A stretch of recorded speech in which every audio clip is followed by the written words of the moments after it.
Bonjour tout le monde, c'est One Piece Belgium, j'espère que vous allez bien.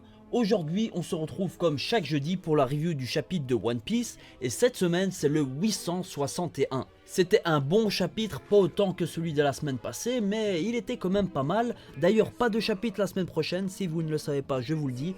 Voilà, sinon aujourd'hui il a fait super beau chez moi, j'habite à Bruxelles, donc voilà, je sais pas dans quelle ville vous habitez. Dites-moi d'ailleurs dans les commentaires, ça m'intéresse, de quelle ville vous venez, de quel pays. Normalement, les gens qui me suivent, enfin je le vois dans les statistiques de mes vidéos, vous venez principalement de France, il y en a quelques-uns de Belgique aussi, de Suisse, d'Algérie, enfin voilà, il y a pas mal de pays. Dites-moi de quel pays vous venez et de quelle ville, voilà, ça m'intéresse. Allez, on va rentrer dans le vif du sujet, dans la review de ce chapitre. Déjà, il y a un truc qui m'a sauté aux yeux quand j'ai lu ce chapitre en français. En anglais aussi, mais en français un peu plus. C'est la ressemblance entre Mother Caramel et Miss Bakin. Bon, maintenant, je sais pas si c'est moi qui divague ou si c'est vrai, mais je trouve que ces deux personnages se ressemblent extrêmement. Et ça m'étonnerait pas que Oda va faire intervenir Miss Bakin dans cette tea party et peut-être aussi le faux fils de Barbe Blanche, Edward Weeble. Ce serait totalement fou. Allez, regardez ces deux images. Miss Bakin a une sorte de mâchoire carrée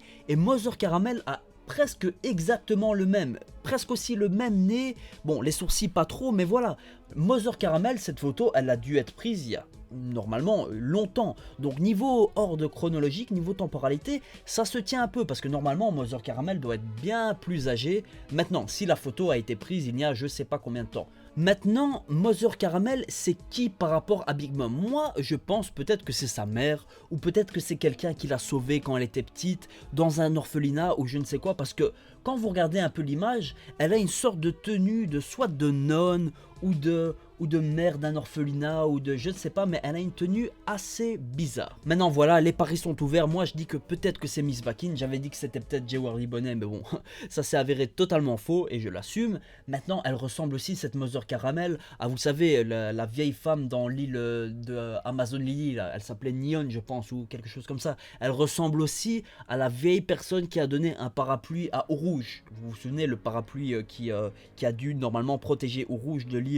Raijin, l'île qui faisait pleuvoir des éclairs. Donc voilà, d'ailleurs peut-être que c'est elle, et peut-être que grâce à cette personne qui a donné les parapluies à Eau Rouge, peut-être que Eau Rouge a su s'infiltrer dans l'île de Totland grâce aux informations de Mother Caramel. Je ne sais pas, c'est une théorie comme ça, mais voilà. Elle ressemble à plusieurs personnages dans One Piece, donc voilà, maintenant les paris sont ouverts. Est-ce que c'est quelqu'un de totalement nouveau, un personnage totalement nouveau? Est-ce que c'est Miss Bakin, Neon, Mother Caramel, la personne qui a donné le parapluie à Eau Rouge sur près de l'île Raijin? Voilà, dites-moi ce que vous en pensez. Moi je pense bien que c'est Miss Bakin, et peut-être que Oda va faire intervenir Miss Bakin et Edward Weeble à cette fameuse tea party. J'espère qu'on aura un petit flashback sur l'histoire de Big Mom, vous savez, comme Oda sait si bien les faire durant l'arc de Dressrosa avec Law, après Marineford avec le flashback de Luffy, etc.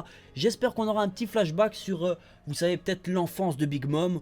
Et c'est peut-être dans son enfance, elle a eu carrément un choc émotionnel avec sa famille, avec Mother Caramel justement, et c'est peut-être pour ça que maintenant la notion de famille, enfin pour elle, est super importante, parce qu'elle a je ne sais pas combien de filles, je pense 84, elle a eu je sais pas combien de maris, j'espère que ça va être expliqué, ça aussi, comment elle peut avoir autant de maris, et quel âge a Big Mom, ça c'est le truc le plus important, parce qu'elle paraît pas si vieille que ça, alors qu'elle a des enfants comme par exemple Brûlé, qui a l'air super vieille, même plus vieille que Big Mom. Donc voilà, c'est des petites questions qui j'espère seront répondues, auront une réponse d'ici la fin de l'arc, sinon je pense qu'on n'aura jamais de réponse sur ce genre de choses. On va enchaîner avec, comment dire, la structure de l'équipage de Big Mom. On sait que Big Mom, voilà, c'est la capitaine de son équipage, mais maintenant il y a des questions comme par exemple, qui sont les membres importants de l'équipage de Big Mom? Et je pense qu'on a eu des réponses dans ce chapitre, comme par exemple l'équipage de Barbe Blanche. Il y avait Barbe Blanche, le second c'était Marco, après il y avait Ace, Jaws, etc. Blablabla. Bla bla bla. Là l'équipage de Big Mom, enfin la famille de Big Mom ou son équipage, enfin je sais plus ce qu'on doit dire maintenant, mais il y a plein de membres, il y a vraiment plein de membres, mais quels sont les vrais combattants de l'équipage de Big Mom? Et je pense que Vito a répondu à cette question dans ce chapitre. Donc il y a bien sûr Big Mom, la capitaine, ensuite il y a les 3 Suite Commanders, Smoothie, Cracker qui n'est pas la Tea Party, c'est quand même bizarre ça. Est-ce qu'il n'a pas eu le temps pour se pour se soigner ou je sais pas, mais moi je voulais le voir, dommage qu'on le voit pas parce que c'est un personnage, j'aime assez bien son design, mais bref c'est pas grave.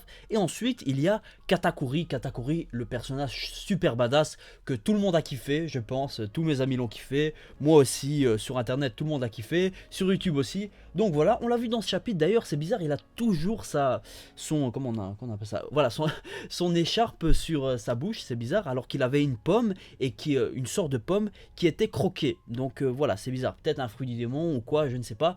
Bref, il y a ces 3 Street Commander et ensuite, je pense que dans les fils de Big Mom et dans les filles, ceux qui sont les plus puissants, eh ben c'est ceux que Vito nous a parlé dans ce chapitre. Et je veux bien sûr parler de Perospero. Perospero que je l'aimais pas trop ce personnage au début, mais maintenant je trouve, je sais pas, il dégage pas une certaine aura, mais il est quand même pas mal. Il a une bonne maîtrise de son fruit du démon. On l'a vu durant le chapitre précédent avec son fameux escalier qui a fait monter les empereurs de la mafia. Donc voilà, Perospero, j'aimerais bien voir un combat Perospero contre César Clown, mais je pense pas qu'il aura lieu.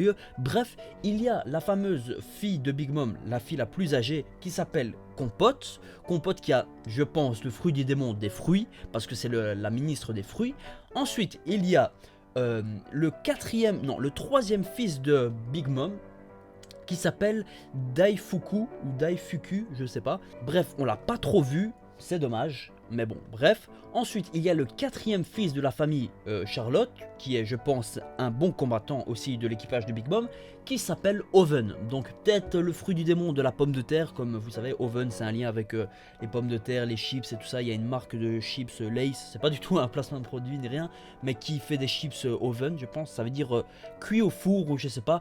Mais bref, donc là, on a combien? On a 3...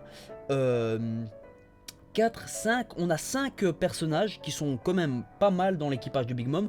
Ensuite, on peut mettre Snack. Snack qui a été bien sûr battu par Rouge, mais c'est pas très grave. Donc voilà, ça nous fait 6 personnages qui sont quand même plutôt puissants dans l'équipage de Big Mom. J'espère que l'équipage de Kaido va être pas à la hauteur, parce que l'équipage de Big Mom, je veux pas vous cacher, moi je suis un peu déçu. À part Katakuri, les Street Commander, peut-être Opera, Bobine... Voilà, je m'attendais à un peu plus de personnages qui sont quand même plus stylés, du style de Katakuri. Mais normalement, je pense que cette mission, elle va être remplie avec l'équipage de Kaido. Je suis presque sûr. Mais voilà, j'espère que l'équipage de Kaido va être plus classe que l'équipage de Big Mom. Voilà. Sinon, voilà les amis, vous avez lu le chapitre, donc je ne vais pas trop vous le résumer comme je faisais avant. Je vais essayer de faire un peu plus de théories dans mes reviews. Donc voilà. À la fin, on a Sanji et Pudding qui vont se marier, donc normalement, enfin qui se préparent pour se marier et qui sont arrivés à la tea party. Donc normalement, dans le chapitre prochain, va commencer le fameux mariage, comme l'a dit Oda dans sa petite case, le mariage ensanglanté. D'ailleurs, en parlant d'ensanglantement, il y a la fameuse boîte de la Tamatebako boîte, je sais jamais comment prononcer ce truc, mais c'est pas grave, on va parler de la boîte de l'île des hommes poissons. Big Mom l'a enfin introduite, donc voilà, qu'est-ce qui va en être de cette fameuse boîte? Est-ce qu'elle va exploser? Est-ce qu'elle ne va peut-être pas exploser parce que le ministre de droite ou de gauche, je sais plus trop c'était lequel, il avait mis des explosifs, mais c'était quand même il y a pas mal de temps je pense, ou non. Ah non, il avait mis des explosifs juste après que Odie Jones, enfin bref je m'en souviens plus trop, mais il y avait des trucs qui disaient comme quoi que peut-être que les explosifs avaient périmé ou quoi, mais c'est totalement bête parce que les explosifs ça ne périme pas, donc voilà je dis totalement n'importe quoi dans cette review, c'est pas grave, mais voilà, est-ce que cette boîte va exploser? Est-ce qu'elle va exploser à quelle tronche quoi? Qui va la prendre dans la tronche cette explosion? Est-ce que ça va être Big Mom? Peut-être les Germa 66, Sanji, Pudding, les paris sont ouverts les amis. Moi je pense que ça va être Big Mom qui va prendre cette explosion dans la gueule et qu'elle va avoir une colère noire. Et peut-être que cette explosion va faire tomber le fameux portrait de Mother Caramel. Ce serait totalement fou et elle aura juste la haine par exemple sur l'île des hommes poissons. Et peut-être que le plan de Luffy et Caponet va marcher à merveille. D'ailleurs en parlant de Luffy et Caponet, ils se préparent tranquillement, enfin ils se préparent, ils sont en train de dormir dans le corps de Caponet parce qu'ils étaient quand même pas mal fatigués. D'ailleurs, j'ai vu à l'arrière d'une case que Brûlé aussi dort, c'est un peu bête ça parce que Brûlé elle devait mettre en garde Big Mom alors que là elle dort, enfin c'est un peu bête, elle pourrait essayer peut-être de se défaire de ses liens ou quoi. Enfin voilà, c'était un petit truc comique mais c'est pas très grave. Donc voilà, les Mugiwara sont en train de se reposer dans le corps de Caponet. Capone est rentré dans la tea party, enfin je pense, on l'a pas vu rentrer mais dans le dernier chapitre, on voit qu'il est en train de regarder Sanji et Pudding et on voit que Sanji fait vraiment trop de comédie, enfin il est trop à fond dans son rôle et même Capone le dit. Donc voilà, hâte d'être au prochain chapitre 862. Ça avance vite les amis. On sera presque, enfin dans combien de temps? Dans 6 mois je pense qu'on va être au chapitre 900, enfin un peu plus de 6 mois.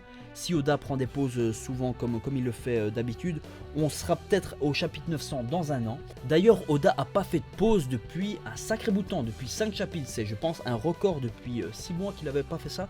Mais voilà, il faut que Oda prenne des pauses pour qu'il nique pas trop sa santé. Moi voilà, je suis pas contre les pauses. Enfin, si elle ne dépasse pas plus d'une semaine, même si au fond de moi, voilà, je suis un peu dégoûté. Mais voilà, c'est la fin de cette review les amis, merci de l'avoir regardé. J'ai pas trop fait comme les autres reviews, j'ai pas passé en revue tout ce qui s'est passé, j'ai plus fait des théories, j'ai analysé un peu l'équipage de Big Mom. J'espère qu'elle vous aura plu, si elle ne vous a pas plu, bah, dites-moi dans les commentaires que je fasse des reviews un peu comme avant. Je vais essayer de trouver un juste milieu, un mix entre un petit résumé et entre des petites théories et des petits trucs, des petites anecdotes ou des petits trucs du chapitre. Voilà, n'hésitez pas à liker, à commenter cette vidéo, à vous abonner. Moi, je retourne regarder Death Note parce que là, je suis en train de me faire Death Note. J'avais déjà regardé Death Note, mais là, je l'avais regardé il y a 6 ans. Donc, vous vous imaginez, là, je suis en train de re-regarder l'animé. C'est juste un truc de fou malade. D'ailleurs, en parlant de Death Note, je vous conseille un manga qui est dans le Shonen Jump, qui est publié toutes les semaines comme One Piece et qui a pas trop de pause. Ça s'appelle The Promised Neverland. Je ne vous en dis pas plus, allez juste lire le premier chapitre, vous allez totalement kiffer. Moi j'ai kiffé. Si vous avez kiffé les thrillers psychologiques que sont par exemple Death Note ou Code Geass ou je ne sais quoi, vous allez totalement kiffer The Promised Neverland. Il y a plein de mystères, plein de théories à faire. Voilà, c'est tout pour moi. J'espère que cette vidéo vous aura plu et on se dit à la semaine prochaine. J't'aque.